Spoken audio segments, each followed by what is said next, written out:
या खुदा आज ये फरमान लिख दे, या खुदा आज ये फरमान लिख दे, हर खुशी मेरे भाई के नाम लिख दे। या खुदा आज ये फरमान लिख दे, हर खुशी मेरे भाई के नाम लिख दे। अगर उस खुशी देने के लिए किसी की मौत चाहिए तो उस मौत पर मेरा नाम लिख दे। बिस्मा की दुनिया के काबिल एहतराम और मोअज़्ज़िज़ नाज़रीन, हमारे तमाम सुनने और देखने वालों को अस्सलाम वालेकुम। आज हम बात करने वाले हैं एक ऐसे इंसान के बारे में जो बेआसरा लोगों के लिए अल्लाह की तरफ से मसीहा बनकर आए हैं। आप सब उन्हें जानते होंगे। जी हाँ, उनका नाम है सत्यान ओलख।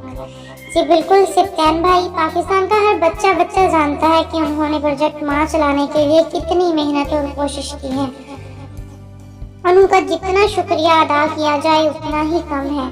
सत्यान भाई, अगर आप मुझे देख के सुन सकते हैं तो मैं आपका तहे दिल से शुक्रिया अदा करना चाहूँगी। आपने हम सब बहनों की जितनी मदद की है कोई सगा भाई भी नहीं करता। आपने हमें बहन कहा था और आपने भाई होने का फ़र्ज़ अदा किया है, इसलिए मैं आपका तहे दिल से आपकी शुक्रगुजार हूँ। हम सब बहनें आपके एहसानमंद हैं।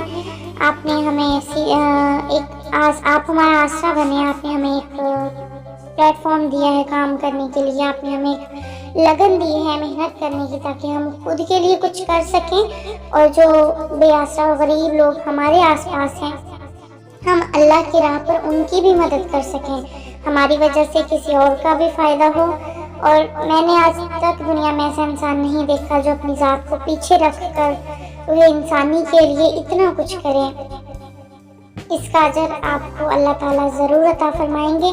और सत्यान भाई, हमारी तमाम बहनों के दिल से यही दुआ है कि अल्लाह ताला आपको ढेरों खुशियाँ अता फरमाए। आप हमेशा खुश रहें, आबाद रहें। और हम तमाम बहनों की तरफ से हम आपको तहे दिल से शुक्रिया अदा करते हैं। और आखिर में सत्यान भाई, आपको सैल्यूट है तमाम पाकिस्तानी बहनों की तरफ से जिनके लिए आप आसरा बने हैं। और हम सब बहनें आपके लिए आखिर में यही कहना चाहेंगे कि आप रियल लाइफ हीरो हैं। अल्लाह ताला आपकी उम्र दराज फरमाए, आपको इन लोगों की मदद करने की और ज़्यादा तौफीक अता फरमाए।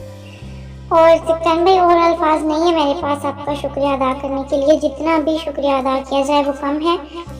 तो आखिर में बस यही दिल से दुआ है कि अल्लाह ताला आपकी झोली खुशियों से भर दे। आमीन सुम्मा आमीन।